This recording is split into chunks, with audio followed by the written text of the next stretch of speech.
Assalamualaikum warahmatullahi wabarakatuh. Komunikasi bisnis pertemuan yang ke-8. Bismillahirrahmanirrahim. Baik, di sini akan kita bahas definisi proposal bisnis. Sudah mencapai pembuatan proposal bisnis yang dokumen tertulis komprehensif yang menjabarkan rencana, tujuan, strategi, analisis pasar, dan proyeksi keuangan suatu usaha.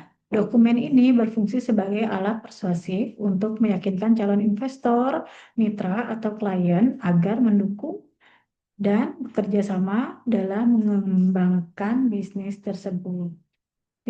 Pentingnya proposal bisnis untuk menggait investor atau kemitraan, panduan strategi, roadmap, alat analisis kelayakan, lalu menetapkan fokus. Jenis-jenis proposal bisnis ada 4 poin. Yang pertama, penawaran penjualan. Biasanya menyediakan produk atau layanan kepada calon pelanggan. Gunakan data dan statistik untuk meningkatkan peluang pembelian. Yang kedua, proposal proyek. Mengajukan rencana kerja kepada perusahaan, fokus tujuan, metodologi, anggaran, dan jadwal. Yang ketiga, proposal permohonan dana digunakan oleh startup atau organisasi nirlaba. Fokusnya menampilkan dampak sosial atau ekonomi dari proyek tersebut. Yang keempat, usulan elemen wajib semua. Ringkasan, eksekutif, latar belakang, tujuan, dan rencana tindakan. Penyusunan proposal bisnis, ada pendahuluan, deskripsi usaha, lalu target pasar, manajemen dan operasional struktur organisasi, lalu proyeksi keuangan kebutuhan modal, dan penutup.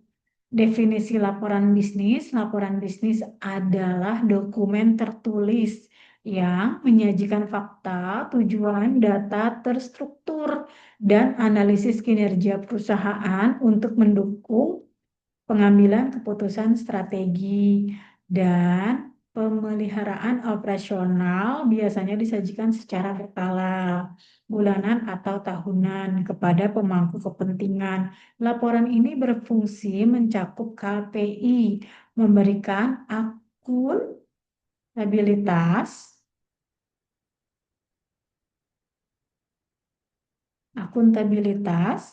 keuangan, dan pendanaan.